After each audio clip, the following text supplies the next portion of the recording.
Hi, I'm Tim. Please join me in this video as we go through an unbox and test flight of the Volantex ready-to-fly F-4U Corsair radio control model. Let's get to it.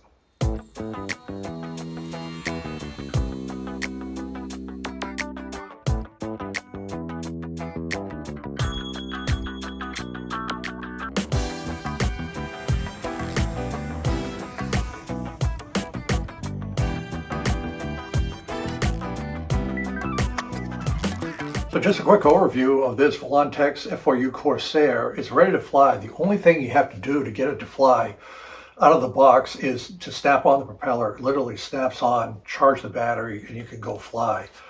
You do insert the landing gear into little retaining slots here. That just takes a second. It's your option whether or not you want to fly with the landing gear. I am using the landing gear in this one, even though it's a retractable gear, in an effort to try to protect the prop from a strike on the ground, but you can remove the landing gear and just do a hand launch. It'll look a little bit more realistic in the air. So it is a 4-channel model, 2.4 gigahertz. It weighs about 5.5 ounces with a battery, so there's no need for remote ID, and a full 4-channel control with the ailerons, elevator, rudder, and the throttle. Chapters are in the timeline if you want to jump ahead. Also, there is a purchase link in the description. Let's take a very quick look at the history of the real Corsair, a fundamental fighter for the U.S. Navy and Marine Corps during World War II.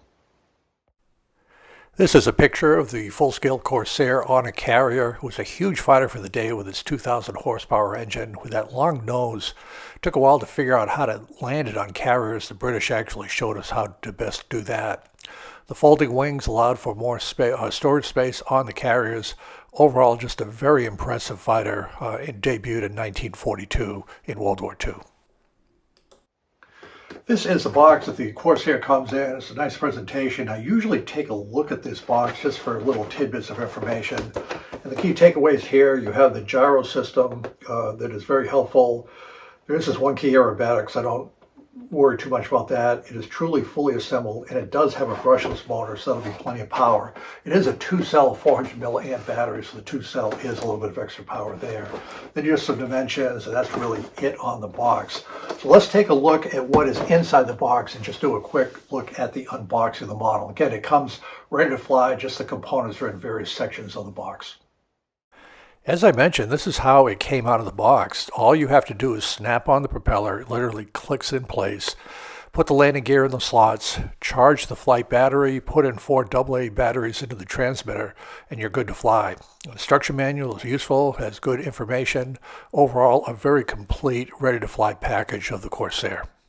This is the instruction manual that comes with the Corsair. I'll have some more detail in a second. It's not a bad instruction manual. It talks about charging the battery.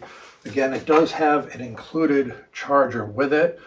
This is the 400 milliamp 2-cell battery. One thing I do with these models, if you get a lot of these ready-to-fly models, and I have several, is you got to keep track of which transmitter you're using. So what I do is I literally write out Corsair here, tape this onto the charger, tape it onto the battery, and I also tape it onto the back of the transmitter so that I can use the right transmitter for this. The in-flight battery comes with it, rechargeable lipo. You'll have to put 4 AA batteries in the transmitter to have that working. But again, the manual does a good job with the controls, how to charge it up. Buttons on the transmitter, binding. My transmitter came completely binded to the model when it was shipped. So everything's in good order. So this is a Corsair. It's got a very nice finish to it. I was quite impressed with the coloring, the decals, just the foam construction. It's a little bit heavier than other models this size, about 5.5 ounces. What that means to me, I'm going to have to keep the airspeed up as I fly it. So I'll just keep that in the back of my mind. It'll have to be a good, firm hand launch to get it going. It is 4 channels of control with the ailerons, elevator, rudder, and the throttle. The aileron servo here. Note these little U-bends here, the U-bends here on the ailerons, all the control surfaces.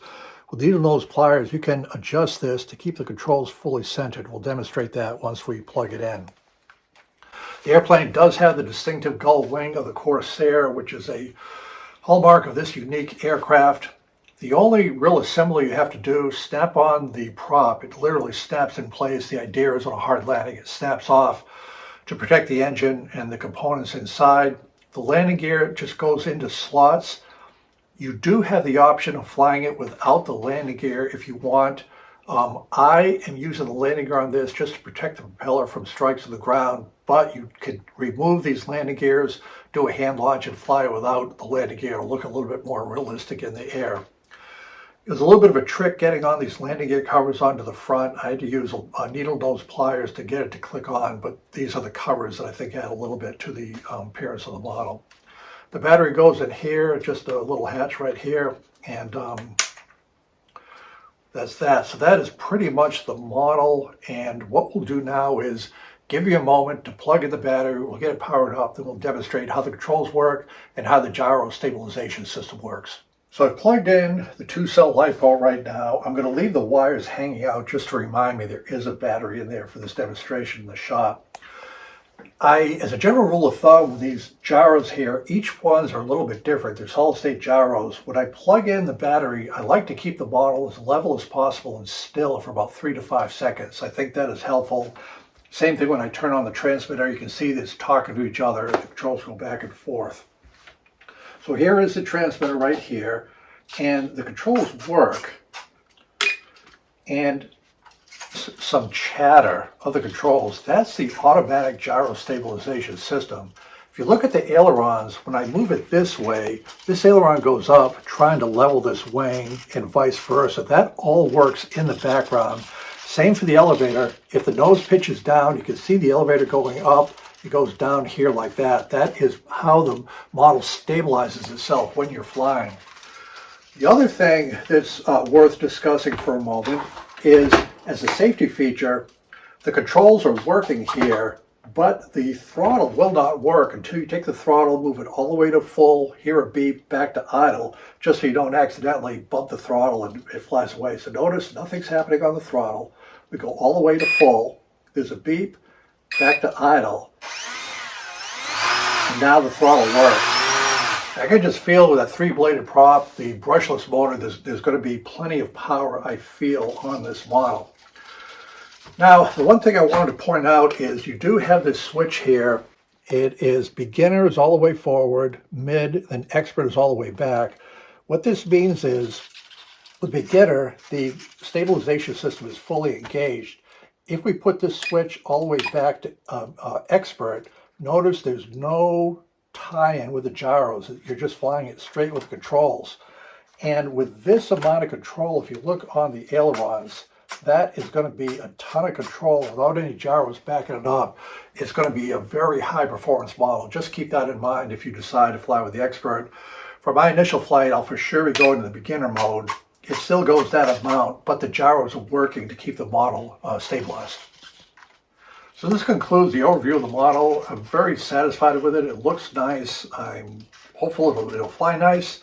And the next time I'll see you, we'll be out at the flying field. We're here at the field today. It looks like a beautiful day for test flying. And we're going to take the Volantex F-4U Corsair up for a flight, see how it goes. So I think everything's in order. The battery's fully charged. We'll plug that in, make sure that works. And what I'm thinking as I fly this, it's not a heavy model, but at 5.5 ounces for this size, it's not a lightweight model. So we're going to have to keep the speed up a little bit for the initial test flight. We'll be in beginner mode for the full effect of that stabilization and see what happens with the test flight. Wish me luck. Here is another view of all aspects of the Corsair. Very nice presentation, good finish for the model. And the lines and everything, it looks like a Corsair. They just did a very good job capturing the flavor and the look of this aircraft. Good view on the top side, and you can see the bottom paint scheme. So here we go for the test flight. I decided to take it off from the ground. It just seemed like the right thing to do, and it just took off, plenty of power, and instantly I could tell it was going to be a very smooth flying airplane. No trim, and this is just the initial passes at altitude, feeling out the model. Very comfortable to fly. It zips along, but that is to be expected. It is a World War II fighter, but just very predictable. Make sure you keep orientation of it. It is a small model as it gets a little bit in distance. The one thing to keep in mind, you'll see with all these flights, Once you pull the power, it kind of drops out of the sky, which is to be expected. You have to fly it on with power. So that's the first landing. The next one, I caught it on the takeoff, and this is common. You see the prop came off, it snaps right in place. Decided to follow up with a hand launch. The hand launch was effortless. It just flew out of my hands. Again, very predictable flight path, but keep the power on when you land. We just came back from the test flights of the Corsair, and I've got to say it flies absolutely great. I was in the beginner mode the whole time. I did not go to the intermediate, let alone expert. There was sufficient control in beginner. I would have had a lot more in the mid-range. What do they call it here? Yeah, mid-range. But it flew fine. Everything worked good. It was exceptionally smooth. I did 2 takeoffs from the ground, one with a hand launch. The hand launch was a no-brainer. The 2-cell battery with this brushless motor gives it plenty of power. It flies fine. So the 2 learning points on flying it are, first of all, I want to show again how the autopilot gyros work. You see when it goes this way, how the controls are going in the right direction to try to stabilize the model. That is the key to why it flies so well. The 2 things to keep in mind is, like I said, it's a little bit heavy for this size model, so you've got to keep your speed up. And so what that means is on the landing, every time I pull the power back to land, it just dropped. Okay, you've got to really keep the power on and fly it onto the ground. And the gear was a little bit, it's not a robust gear, so you got to keep an eye on that for the landings, but fly it on and keep your speed up. And as always, the orientation is very important with the bent wings and so forth. You can lose orientation. Don't do that because it's a small model and you just want to keep it right the way that it's going. But overall, a very nice model, super happy with it. Looks good, and it just flies wonderfully. The Volantex did a very good job with this airplane.